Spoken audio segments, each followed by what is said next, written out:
Kasunod ng funeral mass at libing, dinadalaw na ng ilang deboto ang libingan ni Pope Francis sa Basilica of St. Mary Major ngayong bukas na ito sa publiko. At mula sa Rome, Italy, nakatutok live si Vicky Morales. Vicky? Yes, Ivan. Nandito na nga ako ngayon sa Basilica of St. Mary Major kung saan inilibing si Pope Francis. Nagpapatuloy ngayon ang Novemdiales o 9 na araw na pagluluksa at pagdarasal para kay Pope Francis. Maari nang madalaw ang kanyang himlayan dito po sa Santa Maria Maggiore matapos ang isang taimtim na funeral ceremony na sinaksihan ng libo-libo sa St. Peter's Square. Narito po ang aking report. Sinalubong ng palakpakan at pag-awit ang kabaong ni Pope Francis habang inilalabas mula sa St. Peter's Basilica sa Vatican City.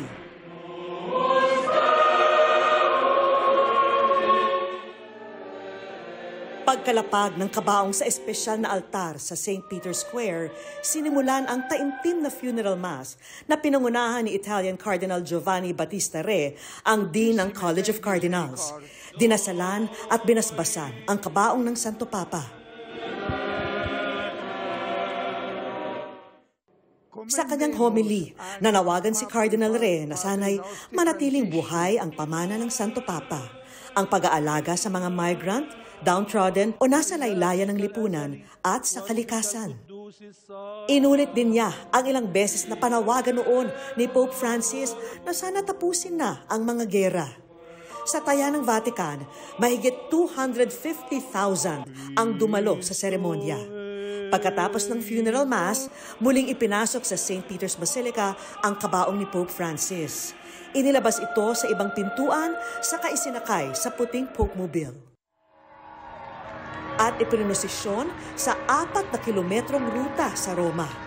Sa pagdaan ng kanyang labi, libo-libong nakaabang sa prosesyon ang nagpalakpakan at nagpugay. Inihatid ang kanyang kabaong sa Basilica of St. Mary Major, ang napili niyang huling himlayan. Kabilang sa mga sumalubong sa kanya roon ang grupo ng mga mahihirap na may bit-bit na puting rosas.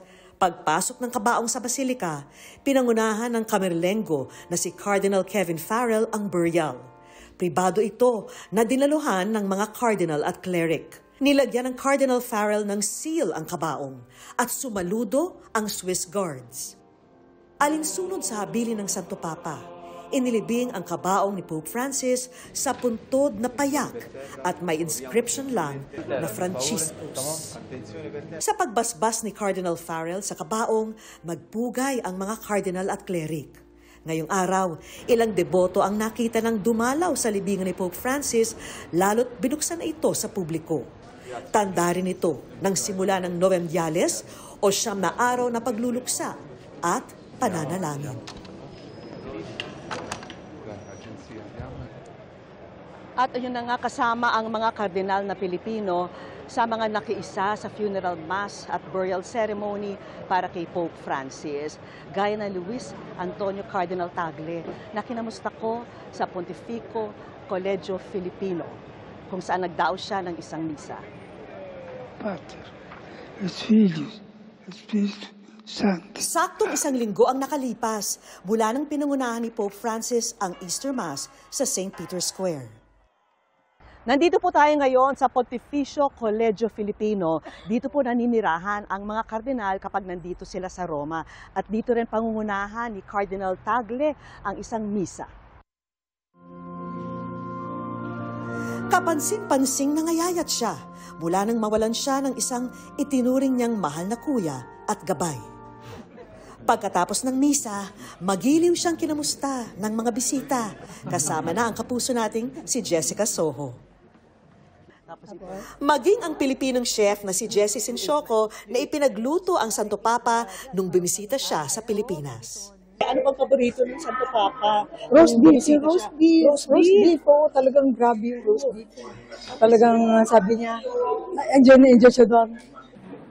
Agad ding umalis si Cardinal Tagle dahil ngayon magkikita ang mga kardinal sa Vatican at sabay-sabay na magbubus para bisitahin ang Santo Papa sa Basilica ng Santa Maria Maggiore. Mula sa Roma, Vicky Morales para sa GMA Integrated News. Yes, Ivan, no? At sa mga sandaling ito, yung haba ng pila na nakita natin sa St. Peter's Square dati, dito na lumipat sa likod nitong Basilica de Santa Maria Maggiore. Talagang ito yung para sa mga deboto na gusto ng masilayan ang final resting place ni Pope Francis. At maya-maya, susubukan din natin makapasok dyan, no? Para makita rin natin itong inscription na Franciscus. At natanggap rin natin ang balita na paalis na rin si dating Pangulong Bongbong Marcos at First Lady Lisa Araneta Marcos. Iba. Maraming salamat. Vicky Morales, nag-uulat live mula sa Rome, Italy.